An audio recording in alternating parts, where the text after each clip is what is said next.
Chapter 23. They told David, saying, Behold, the Philistines are fighting against Keilah, and are robbing the threshing floors. Therefore David inquired of the Lord, saying, Shall I go and strike these Philistines?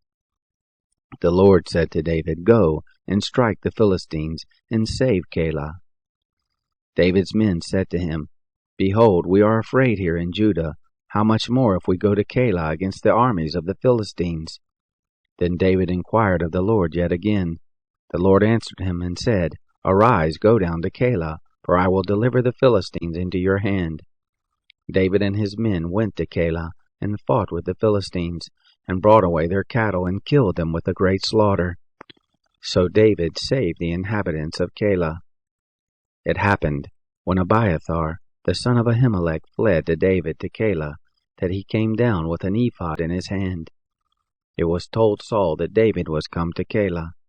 Saul said, God has delivered him into my hand, for he is shut in by entering into a town that has gates and bars. Saul summoned all the people to war, to go down to Keilah, to besiege David and his men.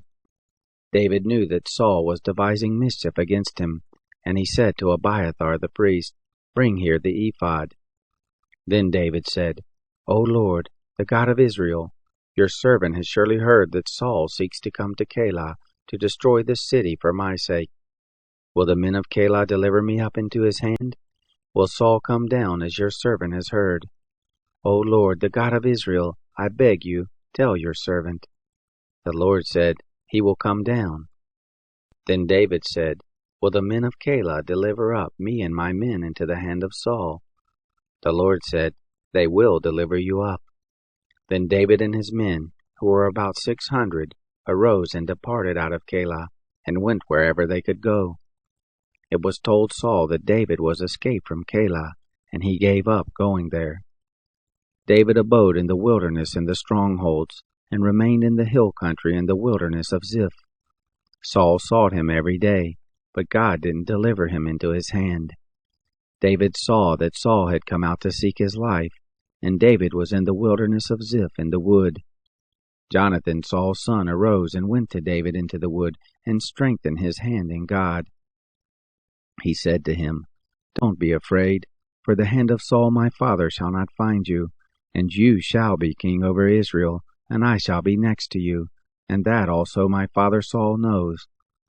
The two made a covenant before the Lord, and David abode in the wood, and Jonathan went to his house. Then came up the Ziphites to Saul to Gibeah, saying, Doesn't David hide himself with us in the strongholds in the woods, in the hill of Hachilah, which is on the south of the desert?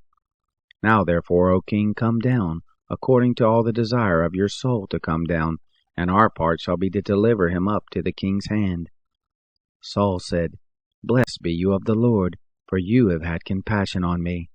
Please go, make yet more sure, and know and see his place where his haunt is, and who has seen him there, for it is told me that he deals very subtly. See therefore and take knowledge of all the lurking places where he hides himself, and come again to me of a certainty, and I will go with you, and it shall happen, if he be in the land, that I will search him out among all the thousands of Judah. They arose and went to Ziph before Saul, but David and his men were in the wilderness of Maon, in the Arabah, on the south of the desert. Saul and his men went to seek him. They told David when he came down to the rock, and abode in the wilderness of Maon.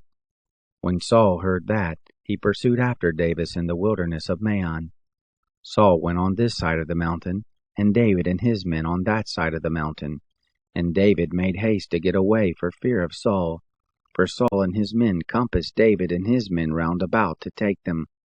But there came a messenger to Saul, saying, Hurry and come, for the Philistines have made a raid on the land. So Saul returned from pursuing after David, and went against the Philistines. Therefore they called that place Selah Hamalekoth. David went on from there, and lived in the strongholds of En-gedi.